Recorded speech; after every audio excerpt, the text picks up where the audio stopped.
Fala, amigo concurseiro, é um prazer imenso estar falando com você. Vamos trabalhar aqui na parte da ordem social, um tema muito importante para o pessoal que estuda magistério, né, universidades, institutos federais, perfeito? Sempre vem lá no edital da ordem social, e aí é título 8 da ordem social, é o título 8 aqui, ó. Título 8, o capítulo, agora que eu não lembro de cabeça, né? Acho que é o capítulo 3. Isso. Capítulo 3. Só que o capítulo 3, ele na verdade não fala só da educação, que a gente vai trabalhar aqui. O capítulo 3 fala da educação, da cultura e do desporto, tá? Então, peças ligadas à educação, né? O ensino de forma muito ampla, a cultura, o desenvolvimento cultural da pessoa e também a atividade desportiva, perfeito? Então, o capítulo 3, ele engloba a educação, a cultura e o desporto. A seção 1, aqui ó, a seção 1 que trata da educação, perfeito? Então, a primeira coisa que a gente tem que falar aqui relativo à educação, a gente vira e mexe, a gente vê a educação em vários dispositivos da Constituição Federal e nessa primeira aula nós vamos abordar um pouco dos conceitos, né? Regras gerais ligadas à educação, tá? Autonomia, né? O pessoal docente, tem muita coisa para fazer, perfeito? Então, olha aqui, primeiro que a gente tem que lembrar que a educação está prevista lá no artigo 6º da Constituição, é um direito social, né? Perfeito? Então, ele está aqui na ordem social porque lá na Constituição Federal, ele trazia ali conceitos básicos de direitos ligados à sociedade, direitos ligados à coletividade, perfeito? E a gente também tem que lembrar, né, além da saúde, da alimentação, do trabalho, da moradia, do transporte, lazer, segurança, previdência, proteção à maternidade e à infância e assistência aos desamparados, nós temos a educação. E também temos que lembrar de outro dispositivo que vai fixar, né, o salário mínimo, ele é nacionalmente unificado para atender às necessidades básicas de saúde, alimentação também, né, e a educação do indivíduo. Perfeito? Então é um direito social, ou também chamado de direito coletivo, perfeito? Porque é um direito que aplica a uma coletividade, bota aí, ó, uma coletividade determinada, tá? E aí a própria Constituição Federal, ela começa a traduzir e falar assim, ó, a educação, olha o artigo 205 aqui, ó, artigo 205 vira e mexe cai em prova. Na verdade, o artigo 205, ele na verdade é a primeira parte da Lei de Diretrizes e Bases da Educação, perfeito? Porque a Lei de Diretrizes e Bases da Educação, a 9394, ela é criada exatamente observando as normas aqui da Constituição ligada à educação, perfeito? Então, olha aqui. Primeiro, a gente tem aqui outro ponto que ele fala assim, ó, a educação, direito de todos e dever do Estado e da família, né? Então, ele começa falando, olha, a educação é um direito, né? Então, você vai, a primeira coisa a colocar aqui, ó, bota aí, ó, educação. Primeiro, ó, educação. Você vai colocar assim, ó, a educação é um direito público subjetivo, perfeito? Então, na hora da tua prova, direito público subjetivo, tá? Então, o acesso a educação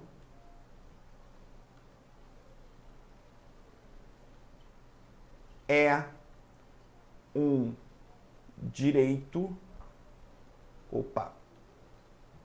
Direito público subjetivo. Gente, olha só, esse conceito de direito público objetivo e direito público subjetivo, eu falo, na verdade, que o direito público objetivo está ligado ao processo e o subjetivo está ligado à pessoa. Por isso que a gente tem um direito público subjetivo, né, assim como trabalhos, a saúde, né, é um direito pessoal e intransferível, tá? Então, ele é um direito, a educação é um direito personalíssimo, tá? É um direito de todos.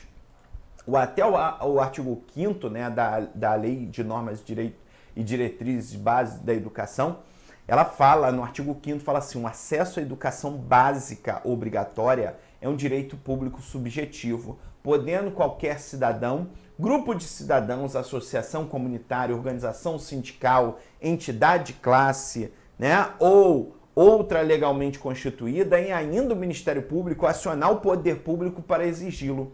Perfeito? Então a gente tem um acesso à educação sendo um direito público subjetivo, um direito pessoal, um direito personalíssimo, que o poder público tem que conceder a essa pessoa, né, para garantir a dignidade da pessoa humana, tá? A educação, ela tem como conceito, tem como um princípio ali a dignidade da pessoa humana, perfeito? E outro segundo ponto que a gente tem que observar, gente, dever é um dever do Estado, perfeito? Dever do Estado cria uma obrigação para o Estado, uma obrigação de fazer para o Estado em relação aos particulares. E aqui que merece um cuidado, um ponto interessante, um cuidado especial. Por quê? Porque a própria Constituição Federal, no artigo 24 da Constituição, ela fala da competência comum dos entes, né? O artigo 24, desculpa, 24 não, 23. Artigo 23 da Constituição Federal fala da competência comum. A competência administrativa da prestação de serviço público, né, deve ser atingida pelos entes da federação. Então, a competência é chamada de competência comum. Por quê? Porque a União, os estados,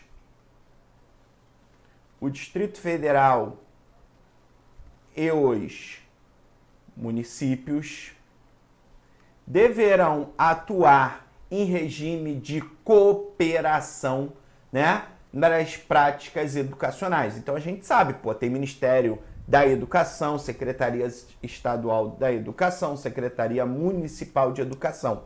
A gente fala então que é uma competência comum, né, organizar e manter a educação, a cultura e o desporto. Perfeito?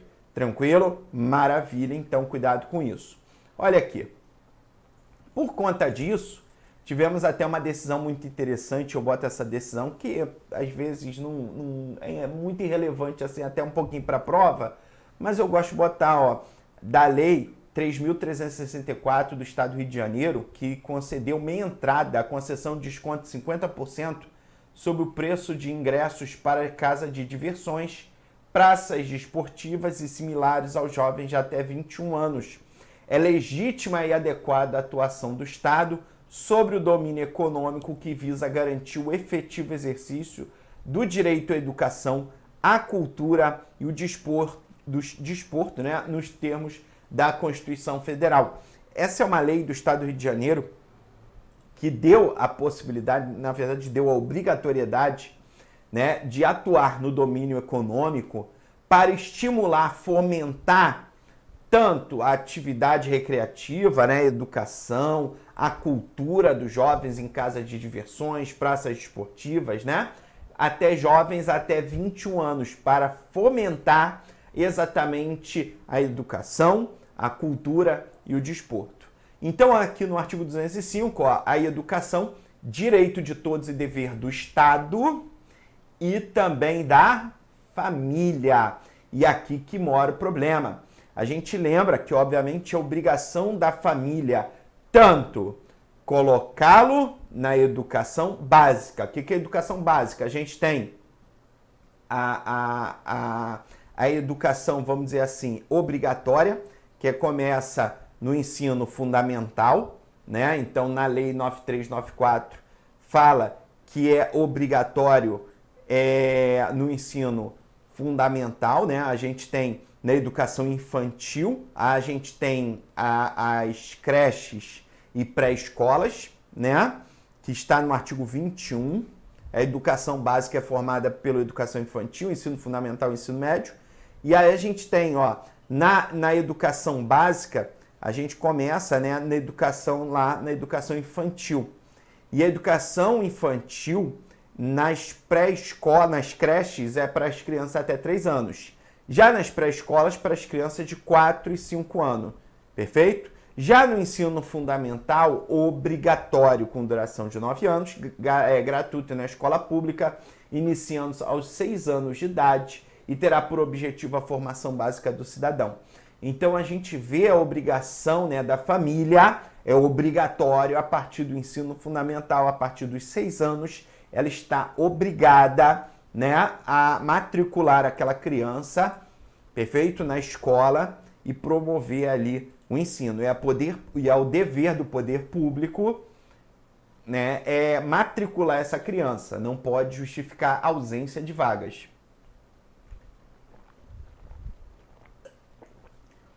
Vamos ver. Primeiro, artigo 206.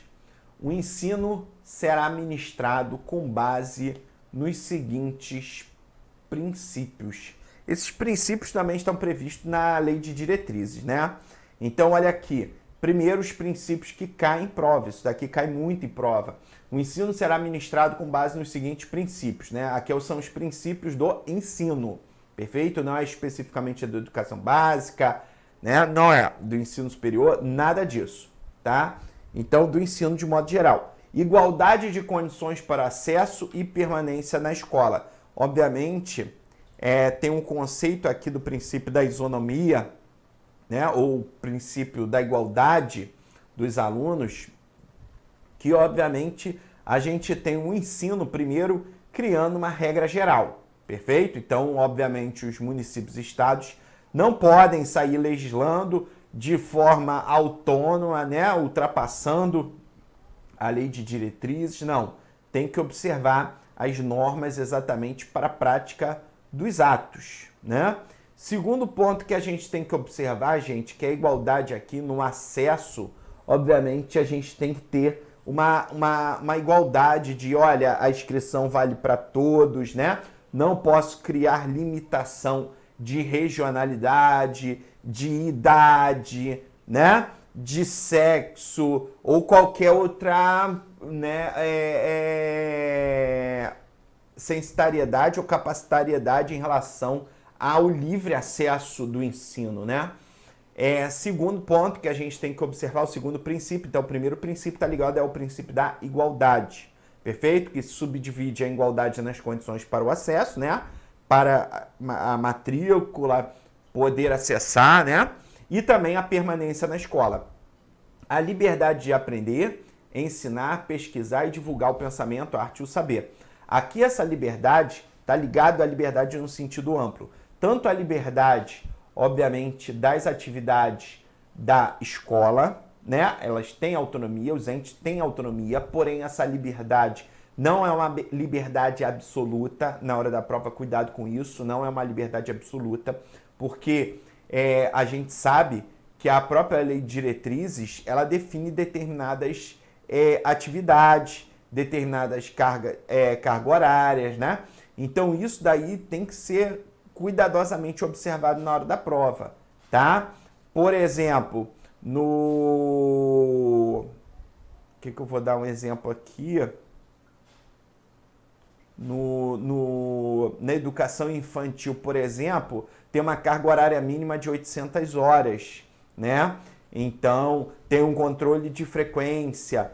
Então, a gente tem que observar que no ensino, por exemplo, no ensino fundamental, a gente tem uma regra, né, de a carga horária do ensino fundamental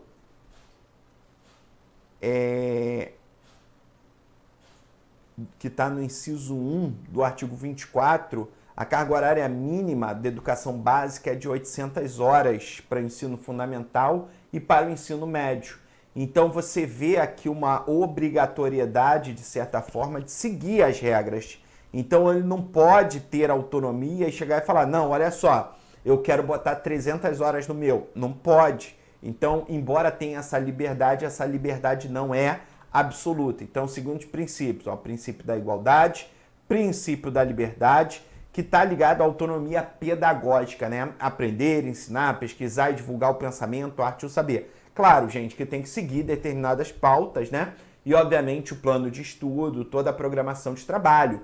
Só que, claro, como vai ser feito isso, né, na prática, a gente tem sim essa liberdade. Isso é importante para vocês, tá? Cuidado com isso na hora da prova. Segundo ponto, outro ponto também, pluralismo de ideias. Gente, a gente sabe que, obviamente, nós temos a atividade, a arte, o saber, e para dar autonomia tem que ter essa liberdade de ideias, né? As pessoas terem essa possibilidade do pluralismo de ideias e ter a liberdade para expor essas ideias de concepções pedagógicas e coexistência de instituições públicas e privadas de ensino. E aqui ele já coloca aí coexistência de instituições públicas e privadas de ensino.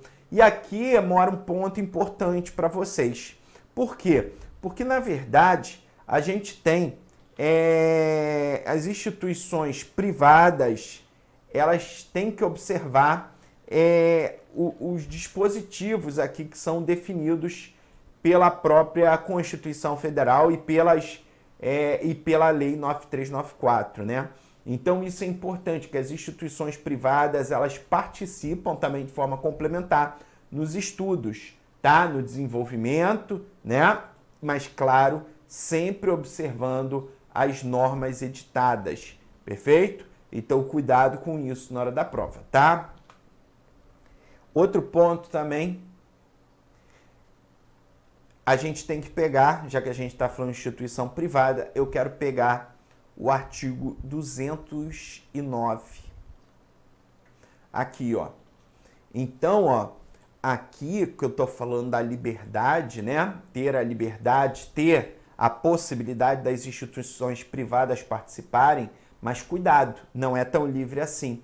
Então, ó, mesmo tendo esse pluralismo de ideias, a liberdade do saber, de ensinar, né? Esse conceito todo, e a coexistência de instituições públicas e privadas de ensino, a gente tem que observar as instituições privadas também. E o artigo 209, ele é muito bom em relação a isso. Você tem que saber muito bem ele. Ó, o ensino é livre à iniciativa privada. É livre. Atendidas as seguintes condições. Então, o artigo 209 é como se falasse assim, ó, é livre, mas não é tão livre assim, né? Tem que seguir determinadas regras. E, obviamente, essas regras que estão previstas, a gente tem que observar, ó, inciso 1, cumprimento das normas gerais da educação nacional. Obviamente, a iniciativa privada, ela é livre, né? Ela tem essa autonomia, perfeito? Mas olha que observação.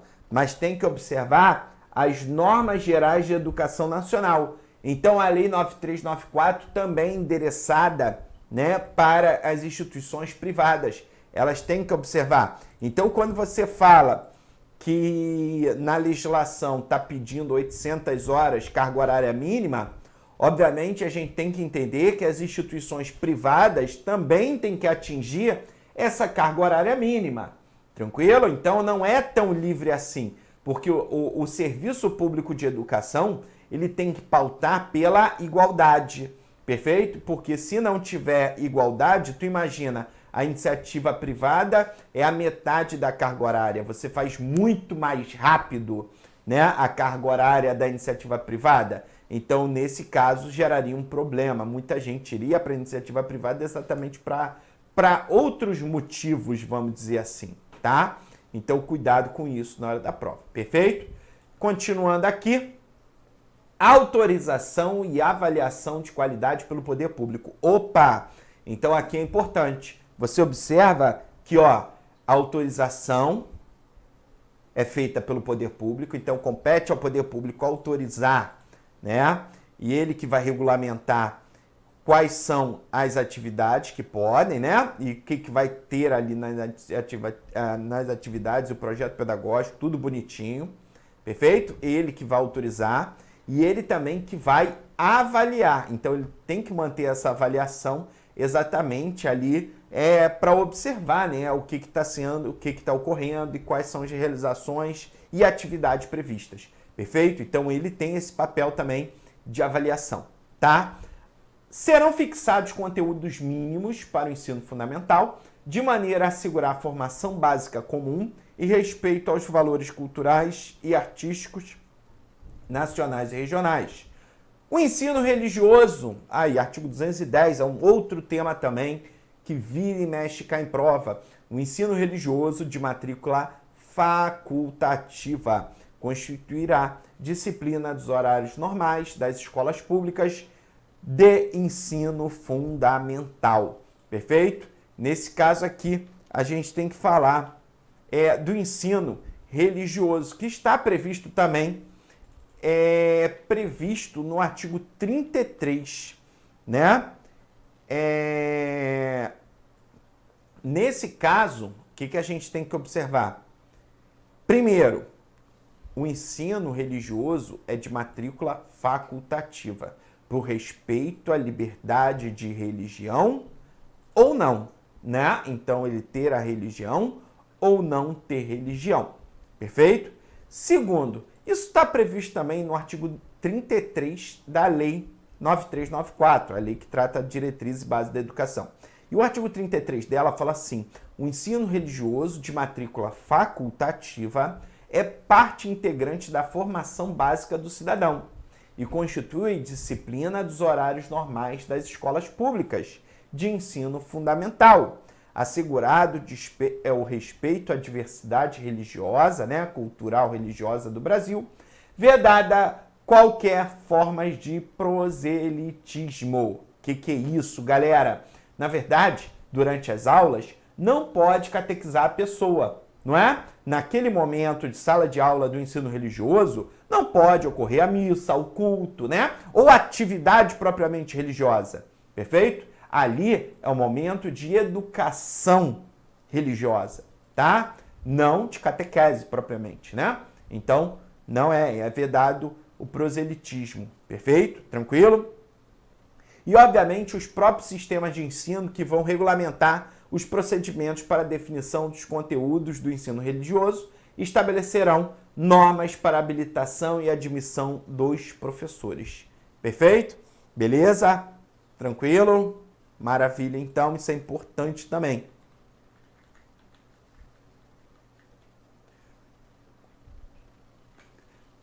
Artigo 26, inciso 4. Então, a gente tem aqui, se na hora da prova você toma cuidado, ó, princípio da igualdade, princípio da liberdade, princípio do pluralismo de ideias, princípio da gratuidade do ensino público, né? Obviamente, o ensino privado não vai ser público, né? Mas a gente tem a possibilidade do ensino gratuito, perfeito? Tranquilo? Maravilha? Do ensino público gratuito. O que a gente também tem que observar? Algumas coisas. Primeiro, súmula do STF. O que é o conceito de gratuidade, galera? Gente, gratuidade do ensino, a gente tem um conceito até mais amplo, né? Não apenas a educação básica, mas o ensino superior nas faculdades. E o que a gente observa? A gente observa que a gratuidade no ensino é o aluno ter o direito ao transporte, ele ter o direito ao uniforme, ele ter o direito ao acesso ao estudo, né? Então, quando você cria taxa de matrícula, quando você cria que tem que comprar o uniforme, quando você define que vai ser cobrado uma mensalidade ou algo do tipo, você está quebrando o princípio da gratuidade do ensino público. Perfeito? Então, na hora da tua prova, não pode nem obrigar a pessoa a dar uma bala juquinha para matricular o filho no colégio. Isso é proibido. Perfeito? E o STF ampliou esse conceito na súmula aqui que a gente vai ler, até nas universidades. Lembrando que é no ensino superior em grau de graduação. Mestrado e doutorado não aplica essa súmula. Perfeito? Cuidado com isso. A cobrança de taxa de matrícula nas universidades públicas viola o disposto do artigo 26, inciso 4 da Constituição Federal. Então, cobrar taxa de matrícula na universidade viola o princípio da gratuidade do ensino público. Perfeito? E esse princípio aqui do artigo 206 não é apenas o ensino da educação básica, pode ser aplicado também para a educação superior, tá? Outro tema importante também, que a gente viu isso daí até antes um pouquinho da pandemia e depois da pandemia, primeiro ponto aqui é o ensino domiciliar, chamado também de homeschool, né? Meu inglês não tá bom, né? Alguma coisa do tipo aí, um homeschool. O artigo 205, 206 da Constituição, artigo 205, 206, 207, 208, 209, vai até o 215, né? Que trata da educação, até o 214, que trata da educação. Você procurar ali, não vai ver nenhuma regra para o ensino domiciliar, o famoso homeschool. E o STF, ele julgou isso em 2018 e 2019, tá? E aí, olha que interessante, a Constituição não veda de forma absoluta o ensino domiciliar. Não veda, mas proíbe qualquer de suas espécies que não respeite o dever de solidariedade entre a família e o Estado, como o núcleo principal, a formação educacional das crianças, jovens e adolescentes. Gente, o que era a briga desse processo aqui? Ó? A briga do processo era que uma família, né, o homem e a mulher, nesse caso, o homem e a mulher, o pai e a mãe, né, no caso da criança, estavam eles próprios querendo ensinar, né, a atividade escolar. Perfeito? E aí eles só tinham ali um plano de estudo e fazia a aula, a preparação exatamente para a criança. O STF falou assim, olha só, não tem na Constituição nada que proíba isso. Não tem. Eu não estou falando que está propriamente proibido na Constituição. Não está. Só que a Constituição, ela fala, de certa forma, que é dever do Estado e da sociedade. Quando ela fala que é um dever do Estado e da sociedade, ela fala que há uma relação ali, né, da sociedade no conceito de família e tal. Ela está falando assim, olha só, a gente tem a família, a criança, né, o estudante e o Estado, o poder público. Então, é um triângulo. Então, nesse caso, a gente tem uma obrigação de ter o Estado nessa relação jurídica. Mas muita gente vai me falar assim, pô, professor, mas quando a iniciativa privada, ela atua, Não é ausência do Estado, porque é a família, o estudante e a escola particular, não é? Mas olha só, lembra que a gente falou do artigo 209? Quem que autoriza e quem que avalia? Então tem um Estado também participando na autorização e avaliação da qualidade pelo poder público. Então a gente não tem uma ausência absoluta do Estado. O Estado, ele está atrás ali analisando a iniciativa privada. Tá? Aqui nesse caso do ensino domiciliar, há uma ausência total do Estado, coisa que não pode ocorrer segundo o Supremo Tribunal Federal. Perfeito? Tranquilo? Maravilha? Entenderam, galera? Foi? Beleza, então. Ensino religioso. Aqui, ó. Vamos para a primeira questão aqui.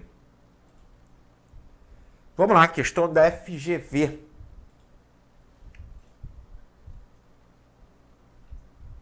Eu até vou pegar um negócio aqui.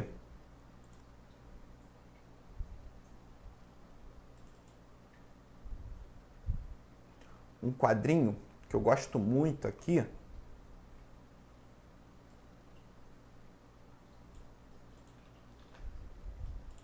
Que eu boto até na minha aula.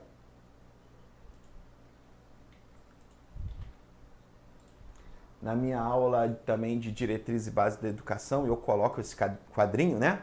Então, ó, os pais de Alexandre, criança com 4 anos de idade.